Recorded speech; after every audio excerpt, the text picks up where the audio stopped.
నమస్కారం. మరో కథలకు స్వాగతం. ఇప్పుడు మనం ప్రజాశక్తి ఆదివారం సంచికలో ప్రచురింపబడిన రాఘవ రాధిక అనే ఒక కథను విందామండి. రచించిన వారు మనస్విని గారు. ఇక కథలోకి వెళ్తున్నానండి. రాధమ్మ, రాధమ్మ, ఒక మగ గొంతు గట్టిగా పిలుస్తున్నది. వృద్ధాశ్రమంలో మధ్యాహ్న వేళ భోజనం ముగించుకొని చెట్టు కింద సేద తీరుతున్న రాధిక ఉలిక్కిపడి గేటు వైపు చూసి తననే అనుకొని గబుక్కున లేవబోయింది. అంతలో ఒక యువతి గేటు వైపు తిరిగి అర్థం కాని భాషలో ఏదో సమాధానం ఇవ్వడంతో రాధిక తనను కాదని తమాయించుకుంది.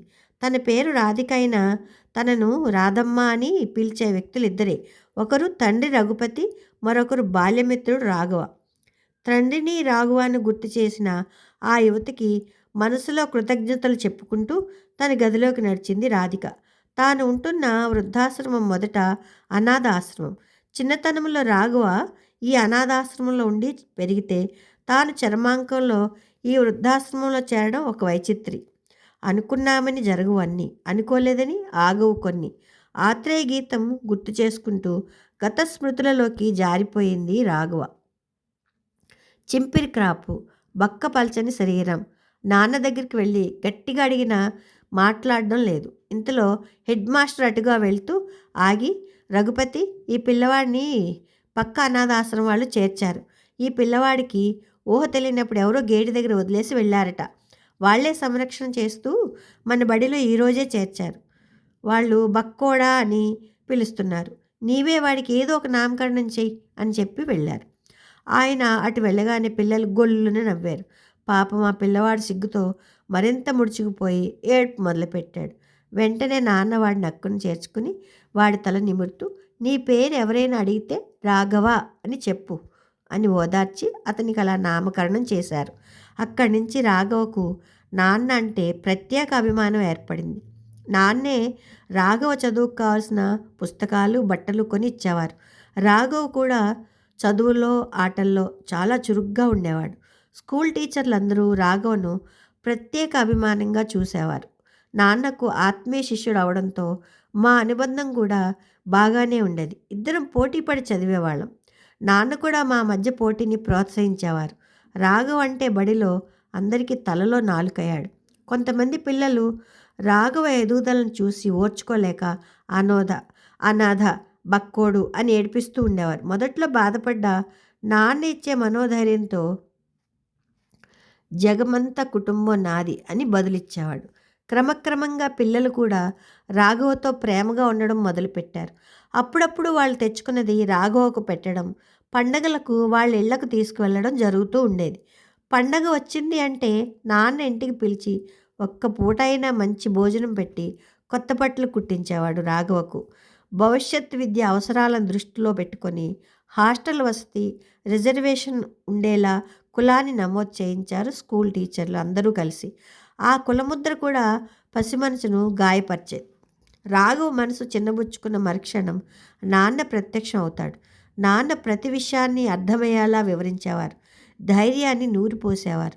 జీవితంలో ఎన్ని అవరోధాలు ఎదురైనా, ఎంతమంది అవమానించినా, ఎన్ని అడ్డంకులు వచ్చినా నీ ప్రయత్నాన్ని, ప్రయాణాన్ని ఆపకు అని మనోధైర్యాన్ని ఇచ్చేవారు. ఈ మాటలు రాఘవని కుంగిపోకుండా చేసేవి.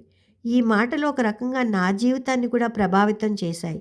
బహుశా నాన్న జీవితం నుంచి నేర్చుకున్న పాఠాలే అంత గట్టిగా చేసి ఉంటాయేమో. అత్యంత పేద కుటుంబంలో పుట్టిన నాన్న చిన్నతనంలోనే ఊహ తెలిసే సమయానికి వారాల అబ్బాయిగా మారారు. ప్రతి ఇంటివారి పనులు చేస్తూ తన చదువును కొనసాగించారు. తనకున్న కొద్దిపాటి వనరులను సద్వినియోగం చేసుకుని టీచర్ పోస్ట్ వచ్చే వరకు అన్నీ కష్టాలే. అయినా వారాల అబ్బాయిగా తమ ఇంటికి వచ్చిన నాన్నను ఆయన మంచితనం చూసిన తాతయ్య అమ్మనిచ్చి పెళ్లి చేశారు. పేదవాడికి పిల్లనివ్వడం అమ్మమ్మకి తారం ఇష్టం లేదు, కానీ అమ్మని బాగా చూసుకుంటారు అని బలంగా నమ్మి అమ్మనిచ్చి చేశారు. తాతయ్య చనిపోయాక అమ్మమ్మ మామయ్య దగ్గర ఉండలేకపోయింది. అమ్మా నాన్నల దగ్గరకు చేరింది. ఎన్ని అవమానాలు చేసినా అమ్మమ్మను నాన్న గౌరవంగా చూసేవారు. రాఘవను ఉన్నతంగా తీర్చిదిద్దాలి అన్నది నాన్న కల. ఒక విధంగా నాన్న రాఘవ జీవితానికి కలెక్టర్ కావాలనే లక్ష్యాన్ని నిర్దేశించారు. నాన్న నా చదువు పట్ల ఎంత శ్రద్ధగా ఉండేవారో రాఘవ చదువు పట్ల కూడా అంతే శ్రద్ధ తీసుకునేవారు. అమ్మ కోరిక మేరకు నా పేరు రాధిక అని పెట్టినా రాధమ్మ అని పిలిచేవారు. రాఘవ కూడా అలాగే పిలిచేవాడు. 10వ తరగతి పరీక్షల్లో జిల్లా స్థాయిలో రాఘవ నేను మొదటి స్థానం సాధించాం. నాకు కూడా మంచి మార్కులే వచ్చాయి. మా జిల్లా కలెక్టర్ మా స్కూల్కి వచ్చి మరీ సన్మానం చేసి వెళ్ళారు. నాన్నపై పొగడ్తల జల్లు కురిసింది. ఆయన ఉబ్బి తబ్బిబ్బయ్యారు. రాఘవకు నాతో సమానంగా మార్కులు రావడం అమ్మమ్మ జీర్ణించుకోలేకపోయారు. అనేక ప్రైవేట్ కాలేజీల వాళ్ళు ఇంటర్మీడియట్లో ఉచిత సీట్ మా ఇద్దరికి ఇస్తామన్నా ప్రభుత్వ హాస్టల్లో ఉండేట్లు దాని పక్కనే ఉన్న ప్రభుత్వ జూనియర్ కాలేజీలో చేర్పించారు. నా డిగ్రీ వరకు చదువు నగరంలోని మహిళా కళాశాలలో సాగింది. పీజీ దూర విద్య ద్వారా పూర్తి చేశాను. మరొక వైపు రాఘవ జూనియర్ కాలేజీ మంచి మార్కులే సాధించిన ఎంసెట్లో ర్యాంక్ సాధించలేకపోయాడు. డిగ్రీ కర్నూలు సిల్వర్ జూబ్లీ కాలేజీలో సీట్ సాధించాడు. నాన్న దగ్గర ఉండి మరీ కాలేజీలో చేర్పించారు. ఫీజులు ఏమీ లేకున్నా నాన్న బట్టల కోసం సాధారణ ఖర్చుల కోసం నెలకు ఎంతో కొంత అమ్మకు తెలియకుండా మనీ ఆర్డర్ పంపుతూ ఉండేవారు. ఒకవైపు డిగ్రీ చదువుతూనే రాఘవ ఐఏఎస్ ప్రిపరేషన్ మొదలుపెట్టాడు. నేను కూడా ఎవరైనా బంధువులు వచ్చినప్పుడు ఇచ్చిన డబ్బులు నా ఖర్చులు కొంత మిగుల్చుకుని సెలవులకు వచ్చినప్పుడు రాఘవకి ఇస్తూ ఉండేదాన్ని. మొహమాట పడుతూనే డబ్బులు తీసుకునేవాడు. నేనే ఎప్పటికైనా నా బాకీ వడ్డీతో సహా వసూలు చేసుకుంటా అనేదాన్ని. రాఘవ్ కూడా అలాగే రాదమ్మా, చక్రవడ్డీతో సహా చెల్లిస్తాను, నీవు తప్పకుండా తీసుకోవాలి అని బదిలిచ్చేవాడు. క్రమం తప్పకుండా నాన్న ప్రతివారం ఉత్తరం రాస్తూ ఉండేవారు. నేను కూడా నాన్న ద్వారానే ఉత్తరాలు రాస్తూ ఉండేదాన్ని. దూరంగా ఉండి ర్యాంక్ సాధించాడు. అంతకన్నా గొప్ప విషయం, మొదటి ప్రయత్నంలోనే ఐఏఎస్కు సెలెక్ట్ అయిపోయాడు. ఆ రోజు నాన్న తానే కలెక్టర్ అయ్యానన్నంత సంబరపడిపోయారు. వెంటనే నాన్న నేను రాఘవ దగ్గరికి వెళ్ళాం. చుట్టూ చాలామంది ఉన్న బస్టాండ్లోనే రాఘవ నాన్న కాళ్ళ మీద పడి బోరుని ఏడ్చేశాడు. నాన్న కూడా భావోద్వేగానికి లోనయ్యారు. ఉద్యోగ బాధ్యతల్లో బిజీ అయ్యే వరకు క్రమం తప్పకుండా ఇంటికి వచ్చేవాడు. వచ్చిన ప్రతిసారి బసా అనాథాశ్రమంలోనే చాలా కాలం తన జీవితంలో కొంత భాగం ఆ ఆశ్రమానికి ఇచ్చేవాడు. అమ్మ నా పెళ్లి ప్రస్తావన తెచ్చిన సందర్భంలో ఒకరోజు నేనే నాన్నను ముందు రాఘవతో నా పెళ్లి ప్రతిపాదనను తెచ్చాను. నాన్న వద్దన్నారు. అటువంటి యోగ్యుడు అల్లుడు కావడం కన్నా సంతృప్తి ఏమీ ఉండదు. అయితే ఇప్పటి వరకు మనం చేసిన సహాయం స్వార్థం లేకుండా చేశాం. ఇప్పుడు రాఘవను ఇంటి అల్లుడిని చేసుకోవడం సరికాదు అని నాన్న నన్ను పూర్తిగా వారించారు. అయినా మనసు ఆగలేదు. రాఘవ్ వైపు నుంచి ఆ ప్రతిపాదన వస్తే ఎలా ఉంటుందో అని మదిలో ఒక ఆలోచన కలిగింది. నా అభిప్రాయం చెప్తూ రాఘవ్కు ఉత్తరం రాశాను. రాఘవ్ కూడా వెంటనే తన అభిప్రాయం ఆలోచన తెలుపుతూ ప్రత్యుత్తరం పంపించారు. నీలాంటి భార్య దొరకడానికి మించిన అదృష్టం ఏమీ లేదు అంటూనే నాన్న నిర్ణయానికి కట్టుబడి ఉంటాను అని బదులిచ్చాడు. నాన్న కూడా అంగీకారం తెలిపారు. నాన్న తన స్థాయికి తగ్గట్టు పెళ్లి చేశారు. రాఘవ్ కూడా వచ్చాడు. పెళ్లి తర్వాత రాఘవ్తో నాన్న ఉత్తర ప్రత్యుత్తరాలు సాగిస్తున్నా నేను పూర్తిగా ఇంటికే పరిమితమయ్యాను. రాఘవ్ అక్కడ అమ్మాయినే పెళ్లి చేసుకున్నాడు. అమ్మను నాన్నను ప్రత్యేకంగా తీసుకొని వెళ్ళాడు. తిరిగి దింపి వెళ్ళాడు. తాను ఉద్యోగ బాధ్యతల్లో ఎంత బిజీగా ఉన్నా నాన్నకు మాత్రం ఉత్తరాలు రాస్తూనే ఉండేవాడు. 2 నెలలకోసారి వచ్చి చూసి వెళ్ళేవాడు. నాకు పెళ్ళి అయ్యి 5 ఏళ్ళైనా పిల్లలు కలగలేదు.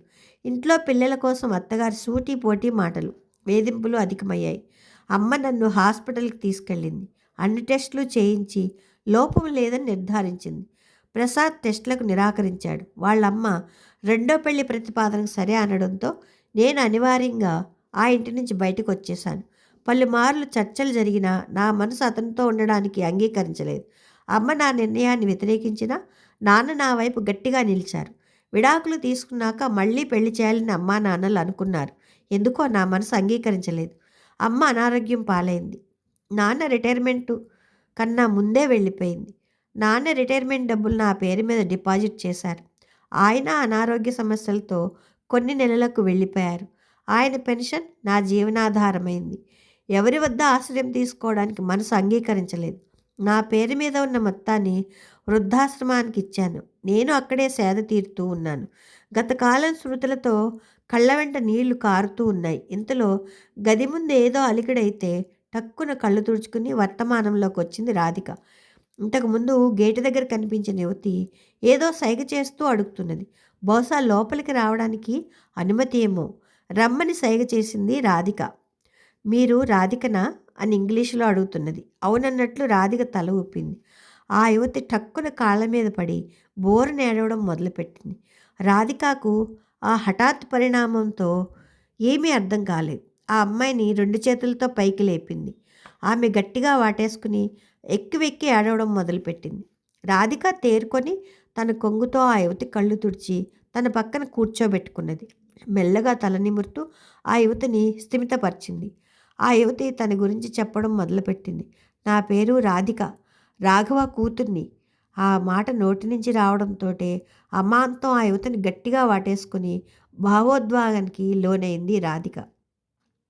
ఇద్దరూ తేరుకున్నాక ఆ యువతి మాట్లాడడం మొదలుపెట్టింది. మా అమ్మ పేరు బీనా, అన్నయ్య పేరు రఘుపతి. మా నాన్న నన్ను ఎప్పుడూ రాధమ్మ అనే పిలుస్తారు. మా అమ్మ బీనా తేయాకు తోటలో పనిచేసే కూలీ దంపతులకు పుట్టింది. వాళ్ళు కూలీ పనులు చేసుకుంటూనే అమ్మను చదివించారు. నాన్న జిల్లా కలెక్టర్గా ఉన్న సమయంలో మా అమ్మమ్మ తాతయ్యలు పనిచేసే చోటుకు వచ్చారు. వారితో కలిసి నాన్న తేయాకు తోటలో బస చేశారు. ఆ సమయంలో అమ్మను చూసి మా తాత అమ్మమ్మల ముందు పెళ్లి ప్రతిపాదన తెచ్చారు. వాళ్ళు ముందు అంగీకరించలేదు. నాన్న వాళ్ళని ఒప్పించి మరీ పెళ్లి చేసుకున్నారు. అటుపై అన్నయ్య నేను పుట్టాం. అమ్మమ్మ తాతయ్య తుది శ్వాస విడిచే వరకు మాతోనే ఉన్నారు. నాన్న పూర్తిగా ఉద్యోగ బాధ్యతల్లో బిజీగా ఉంటే అమ్మే మా చదువు బాధ్యతలు చూసేది. నాన్న గురించి అమ్మకు తెలిసింది చాలా తక్కువ. అందువల్ల మాకు కూడా ఆయన గతం గురించి తెలియదు. ఆయన ఎక్కడికి వెళ్ళినా ఒక వ్యక్తి ఫోటో ఆయనతో ఉంచుకునేవారు. మేమంతా ఆయన నాన్న వాళ్ళ నాన్న అని అనుకునేవాళ్ళం. ఆయన ఎక్కడ డ్యూటీ చేసినా ఆయన టేబుల్ మీద కూడా ఆయన ఫోటో ఉండేది. మేము అడిగితే ఆయన నా దైవం అని మాత్రం చెప్పేవారు. నాన్న వైపు నుంచి ఎవరూ బంధువులు రాకపోవడంతో ఆయనకి ఎవరూ లేరు అని మాకు అర్థమైంది. అన్నయ్య ఐపీఎస్ అయ్యాడు. నేను సెంట్రల్ గవర్నమెంట్లో అత్యున్నత అధికారిగా బాధ్యతలు నిర్వహిస్తున్నాను. మాకు పెళ్ళిళ్ళు అయ్యాయి. మేము మా కుటుంబాలతో ఉద్యోగాలతో బిజీ అయ్యాం. 3 ఏళ్ల క్రితం అమ్మ కరోనాతో చనిపోయింది. అప్పటి నుంచి నాన్న ఒంటరి అయ్యారు. రాజకీయ ఒత్తిళ్లను భరించలేక నాన్న ఉద్యోగానికి రాజీనామా చేశారు. ఇల్లు మారే క్రమంలో నాన్న డైరీలు కనిపించాయి. నేను అన్నయ్య వాటిని చదివాము. నాన్న మనసు అర్థం చేసుకున్నాం. నాన్నతోనూ మాట్లాడాం. అన్నయ్య పోలీస్ కాబట్టి మీ గురించి తెలుసుకున్నాం. మిమ్మల్ని చూడాలని నాన్న అన్నయ్య బయట ఎదురు చూస్తున్నారు అని ముగించింది. రాధిక ఆ అమ్మాయి చెప్పిందంతా వింది. రాఘవ బయట ఉన్నాడని మనసులోకి రాగానే చిన్నపిల్లలా బయటకు పరుగులు తీసింది. తనని అనుసరిస్తూనే యువతి కూడా బయటకు వచ్చింది. రాధికను చూడగానే రఘుపతి ఆమెకు పాదాభివందనం చేశాడు. రాధిక రఘుపతిని దగ్గరికి తీసుకుని చెమ్మగిల్లిన కళ్ళతో రాఘవ వైపు చూసింది. నెరిసిన జుట్టుతో పీక్కుపోయిన మొహంతో దీనంగా రాఘవ కనిపించాడు. వెంటనే దగ్గరికి తీసుకుని ఓదార్చాలనిపించింది. కానీ చుట్టుపక్కల అందరూ ఉండడంతో తమాయించుకుంది. రాఘవ దగ్గరికి వచ్చి రాధికను క్షమాపణ కోరాడు. రాధిక నోటిలో నుంచి మాటలు రాలేదు. తల్లిలా లాలిస్తావో, స్నేహితురాల్లా ఓదారుస్తావో, ప్రేమకురాలుగా అక్కను చేర్చుకుంటావో, మా నాన్నని మీ చేతుల్లో పెడుతున్నాం అని పిల్లలిద్దరూ వాళ్ళిద్దరినీ దగ్గరికి చేర్చారు. ఒకరి భవిష్యత్ మరొకరి చేతుల్లో పెడుతున్నామని చెప్పి పిల్లలిద్దరూ తిరుగు ప్రయాణం అయ్యారు. ఒకరి చేతిని ఒకరు విడవలేదు. రాధిక రాఘవులు. కథ సమాప్తం. కథ బాగుందండి. ఈ కథ మీకు నచ్చితే లైక్ చేయండి, షేర్ చేయండి, కామెంట్ చేయండి, సబ్స్క్రైబ్ చేసుకొని నన్ను ఎంకరేజ్ చేయండి. ఉంటానండి. ప్రేమతో మీ మను.